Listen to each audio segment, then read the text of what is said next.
मेरे खुतबे का दूसरा मौजू चंद में बातें बता देता हूं, वो है ईद कुर्बानी के ताल्लुक से। ईद नबी ने फरमाया, मैंने खुतबा मसनूना के बाद भी आयत हदीस पढ़ी है, नबी ने कहा हर कौम की ईद होती है, इन्ना लिकुल्लि कौमिन ईदन व हादा ईदुना। देखो ये हमारी ईद है, यानी हर कौम की ईद देखो, हमारी ईद देखो। हमारी ईद बेमिसाल है, हमारी ईद एक नमूना वाली ईद होनी चाहिए। हमारी ईद में किसी को तकलीफ नहीं देना है, हमारी ईद में अल्लाह को खुश करना, अल्लाह के बंदों के हक अदा करना चाहिए। याद रखिए मेरे भाइयों, मैं आपको ये पैगाम दूंगा, जानवर के गले में छुरी चलाने से पहले अपने अना पे छुरी चलाया करें, अपने गुरूर और तकब्बुर को छुरी चलाया करें। और न यही कुर्बानी में याद रखो, इब्राहिम के जमाने में नमरूद ने गुरूर और तकब्बुर दिखाया था, अना रब्बुकुमुल आला का नारा लगाया था। और याद रखो, इससे पहले कि आप गुरूर पिंदार और निखवत में रहें, आप अपने भाई सगे भाई से बातचीत नहीं है, आप गैर को गोश्त देंगे, अपने भाई बहन के साथ आपके ताल्लुकात नहीं है, आपका करीबी पड़ोसी जिसका हक है आप उसके साथ आपके ताल्लुकात नहीं है। याद रखो, अपने आना मैं क्यों आगे बढ़ के जाऊं?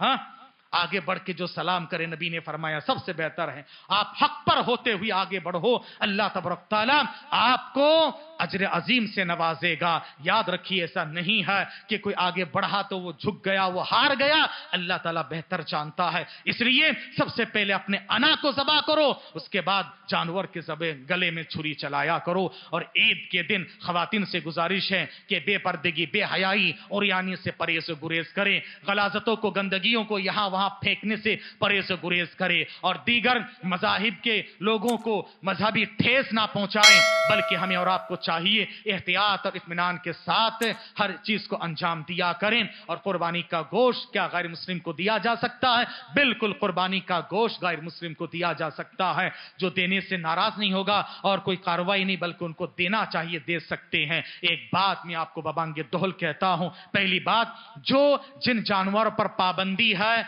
आप उन पे जाके खामा खामे अपने कानून को हाथ में लेना, बैल मुझे मार नहीं करना है। और उसके बाद कुछ लोग क्या करते हैं, कुछ हमदर्दी में इससे आगे बढ़ जाते हैं कि जो जानवर जायज नहीं है, अगर उन्होंने कहीं से कुछ कर लिया है, बहरहाल क्या है, जो रखवाले हैं और जो ये करते हैं, चौकीदारी करते हैं, वही चोरी का काम भी करते हैं। याद रखो, अगर कुछ कर रहे हैं हम तो कहेंगे मत करो, लेकिन अगर ऐसा है फिर क्या करते हैं, हुकूमत के कारिंदे, बीबीएमपी के कारिंदे आते हैं तो क्या करते हैं, उनको देते हैं गिफ्ट के तौर पर, ये लो ये लो।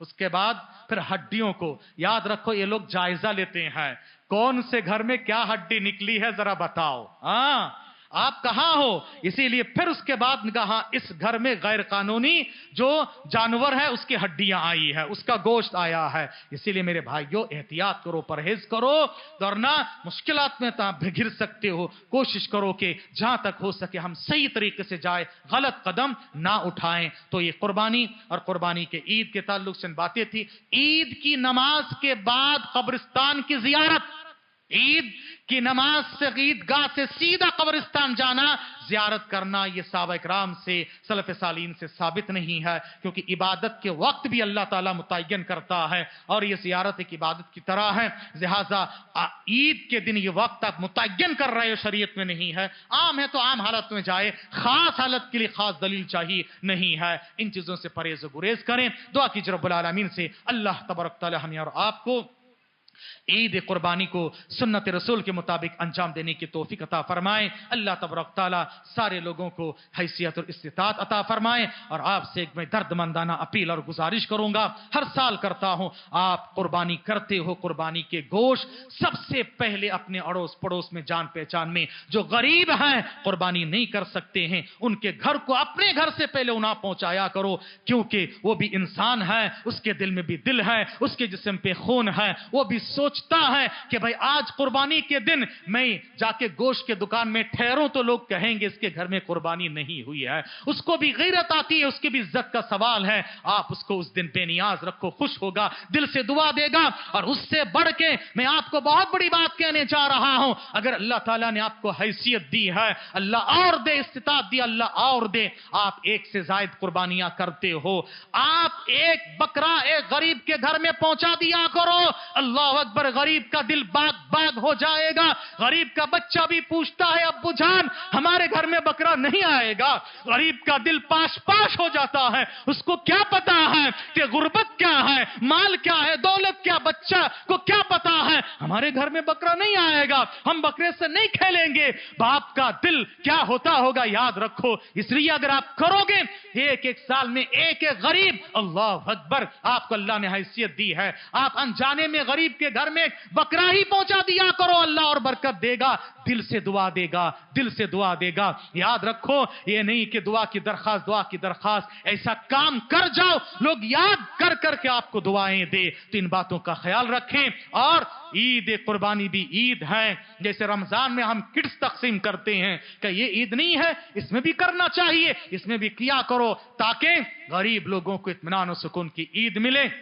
اللہ تعالیٰ سے دعا ہے اللہ تعالیٰ ہمیں اور آپ کو سب کو کہنے سے اور سننے سے زیادہ عمل کی توفیق عطا فرمائے. الہ العالمین سارے مسلمانان اسلام، مسلمانان عالم کو اور مسلمانان ہند کو اطمینان و سکون کی عید نصیب فرما. فسادیوں کے فساد سے، فتنوں کے فتنے سے، حاسدین کے حسد سے، دشمنوں کے دشمنیوں سے اللہ تعالیٰ محفوظ رکھ. اللہ تبارک تعالیٰ سارے مسلمانوں کی عبادتوں کو، ریاضتوں کو، ذکر و اذکار کو اور قربانیوں کو، عیدوں کو، حاجیوں کی عبادتوں کو، ریاضتوں کو، مناسک کو اور ان کے دعاؤں کو قبول فرما. الہ العالمین ہم سب مسلمانوں کو نیک بنا، ایک بنا، اطمینان و سکون کی عید نصیب فرما. جو کچھ مانگنے سے رہ گیا اللہ اپنی شان سے نواز دینا. جب تک دنیا میں رکھنا ایمان و امان کے ساتھ رکھنا، خاتمہ بالخیر فرمانا. قبر کے سوالات میں ثابت قدمی عطا فرما کے جنت الفردوس کا اعلی علیین میں نبی کی شفاعت اور رفاقت کے ساتھ جگہ نصیب فرمانا. آمین. واخر دعوانا الحمدللہ رب العالمین.